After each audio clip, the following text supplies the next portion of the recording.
Hello students, I'm Dr. Himanshu Kanpal, Assistant Professor English, Government MS College for Women, Bikaner. Today I'm going to explain you the poem Ode to Beauty written by John Keats. Ode to Beauty is a poem written by the famous romantic poet John Keats. The poem is also entitled as A Thing of a Beauty, which is taken from the larger poetic romance titled Endymion. The poet in the poem Ode to Beauty says that a beautiful thing is a continuous source of joy. It has eternal beauty which never fades away. The poem tells about how nature and its wonder mesmerize us, charm us, and take away all the sorrows and sufferings that surround us from time to time. Endymion is a poem first published in 1818 and it begins with the line, A thing of beauty is a joy forever.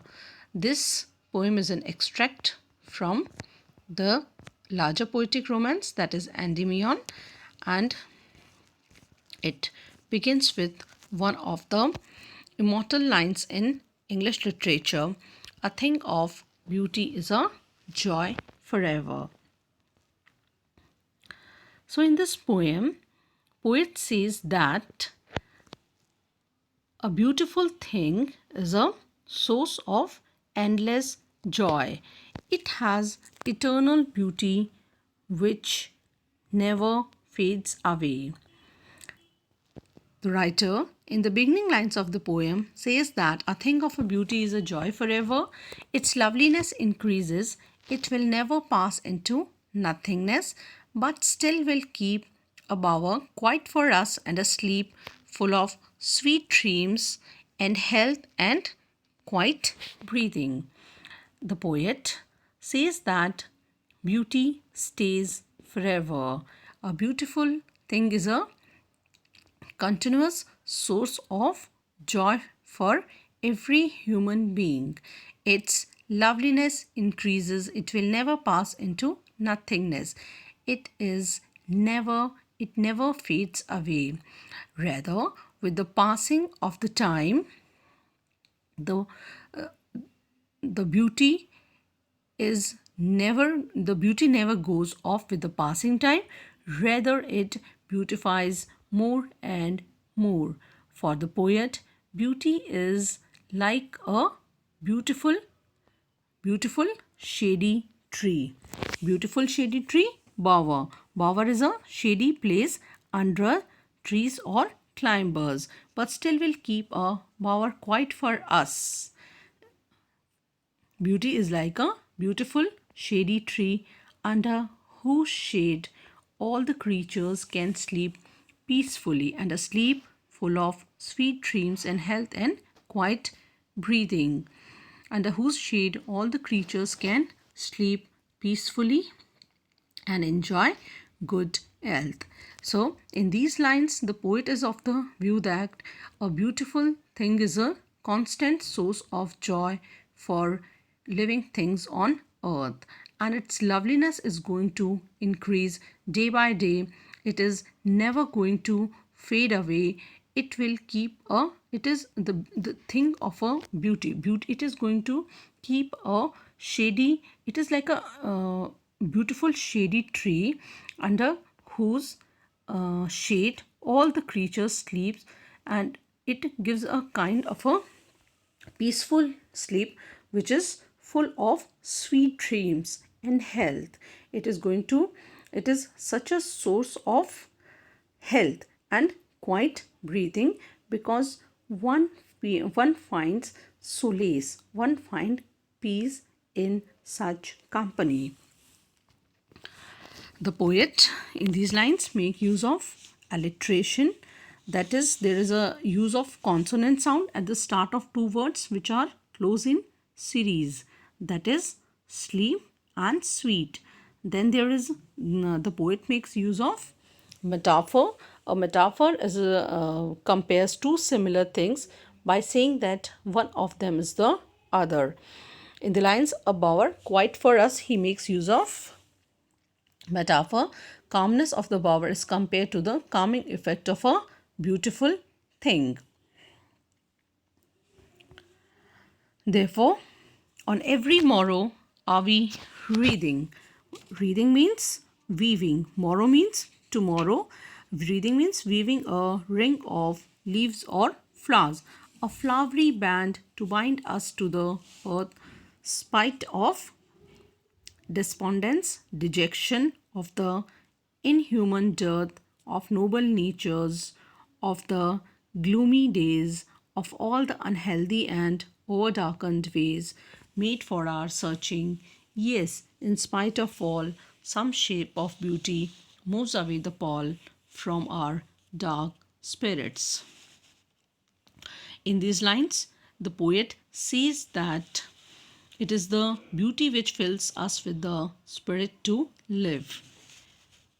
The writer feels that our attachments to the earthly things are like a flowery wreath.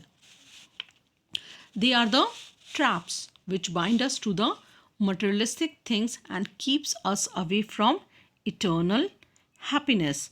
A flowery, therefore, on every mono are we reading a flowery band to bind us to the earth. What we are doing, what human beings are doing, they the earthly materialistic things are the traps which bind us to the which bind us with the materialistic things, and that keeps us away from the eternal happiness. What is eternal happiness? Eternal happiness is living life away from sorrows, tensions, sufferings, ill health. The writer feels that the earth is full of hatred, greed, and negativity. According to the poet, the gloom and sadness caused by this negativity fades away.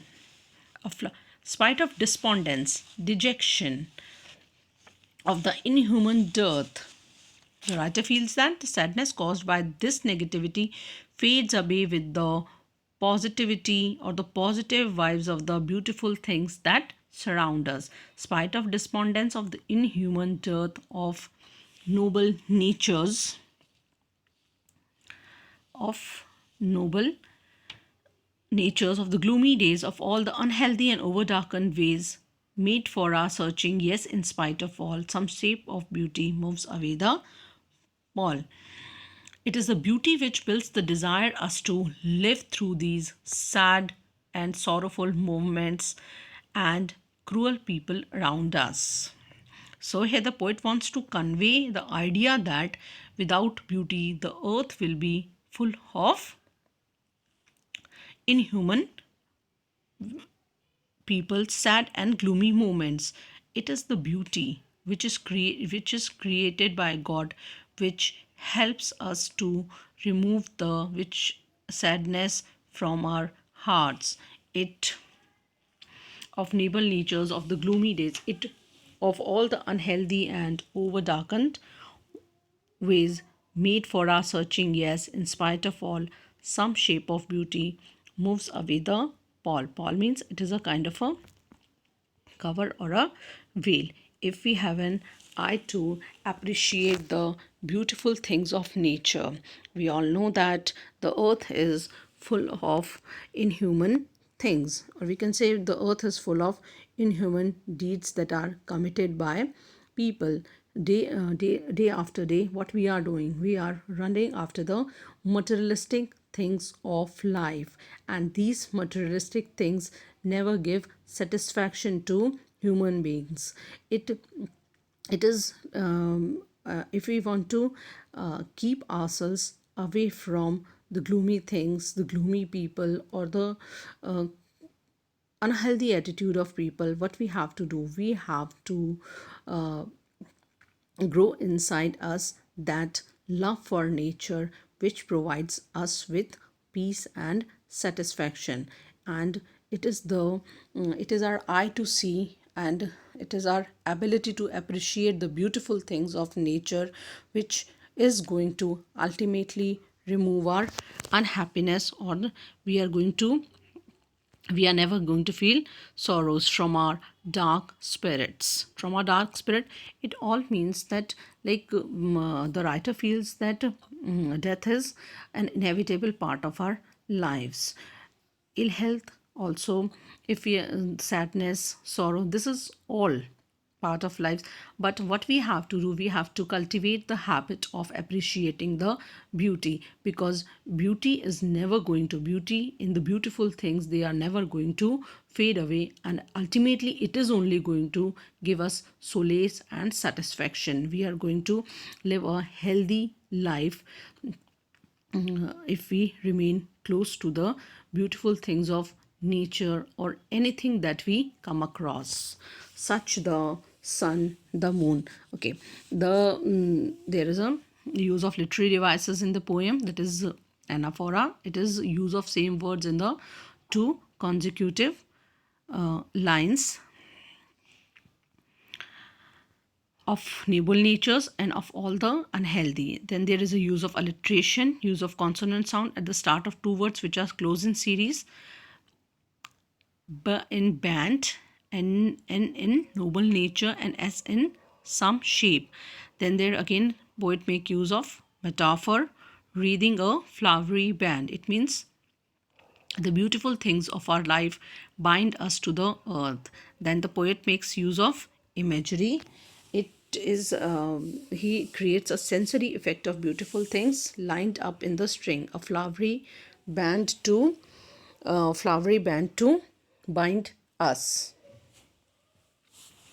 We move further.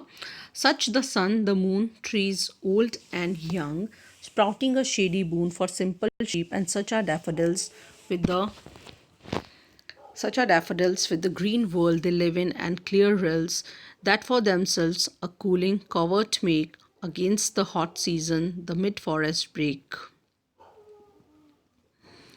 The poet lists some of the beautiful things that surround us. As the saying goes, beauty lies in the eyes of the beholder.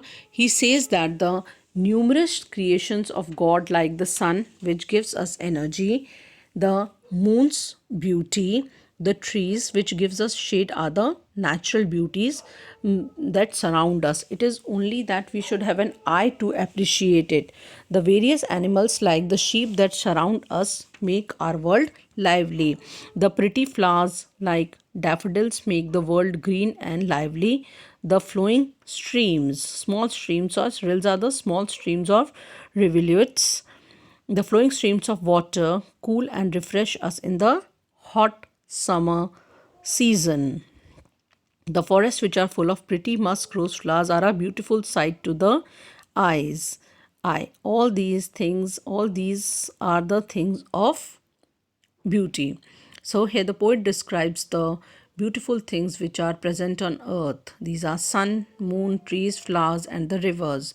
Poet says that in this line against the and says that such the sun, the moon, trees old and young, sprouting a shady boon for simple sheep, and such are daffodils with the green world they live in, clear rills that for themselves a cooling covert make against the hot season, the mid forest break, rich with a sprinkling of fair musk rose blooms, and such too is the grandeur of the dooms. So he further describes that the trees provide us with their shade, flowers with their beauty, and the rivers with their coolness during the hot summers.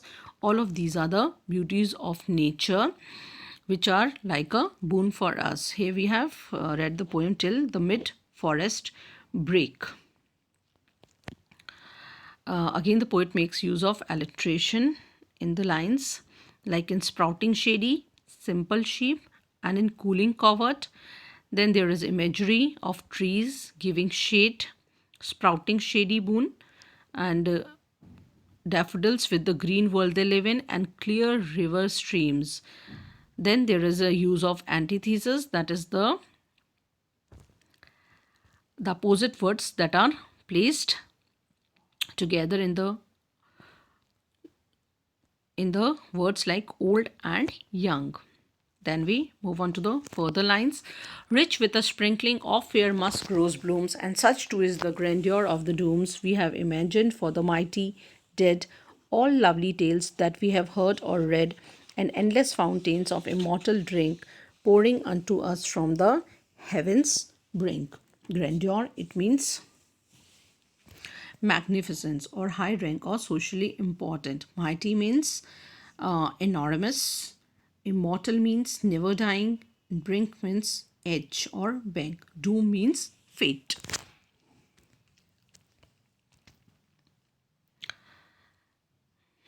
The poet further carries on with the description of the more beautiful things present on earth, such as the beauty of the musk roses, which have nice fragrance, musk rose blooms. Then he describes the such and two such is the grandeur of the tombs. Then Keats goes on to describe the tales of the mighty warriors who laid their lives for their countries and for humanity. He says that these beautiful things are the we have imagined from the mighty dead, all lovely tales that we have heard or read, an endless fountain of immortal drink pouring unto us from the heavens brink. He says that these beautiful things are gifts from God for all of us. They are like a nectar given by God to us. And these are those beauties which are immortal and give us a reason to live on this earth despite having so many sorrows in our life. Poet presents these beautiful things as an eternal source of nourishing nectar provided to human soul by the heaven. Again, the writer in the end of the poem want to convey the idea that all these are the things of beauty. Whether we are talking about a thing of a beauty is a joy forever, or whether we are talking about the shady shelter of the trees, or we are talking about the sun, the moon, the musk rose, or the brave soldiers. The writer says that all these are the things of beauty. Also, the stories of the brave soldiers who laid their lives to protect their people are beautiful and inspiring. So, if we move into our surroundings, we are going to come across many beautiful things. Okay, that can be in any form. It can be in the form of a it can be in the form of a person, it can be in the form of a statue, it can be form in the nature, it can be in the form of a legendary stories or the daring stories, everything that which is inspiring. These are the things that surround us, and we should have a eye to catch the beauty in all the things which inspire us and which goad us to live our life, which makes us happy, which makes us feel that we should shed our sorrows and sufferings. At least they inspire us. The These things carry the eternal beauty, and we should have an eye to we should have an heart to inspire such things. These beautiful things are like a fountain of immortality bestowed upon us by God. They inspire us to live on and maintain our faith in goodness. Again, in the last lines of the poem, the poet makes use of alliteration. Haven't heard metaphor in immortal drinks. Beautiful objects of nature are forever like a never-ending portion of a drink. Then the rhyme scheme is used in every stanza of the poem. Forever, never, keep, sleep. Forever, never, keep, asleep, dead, dread, etc.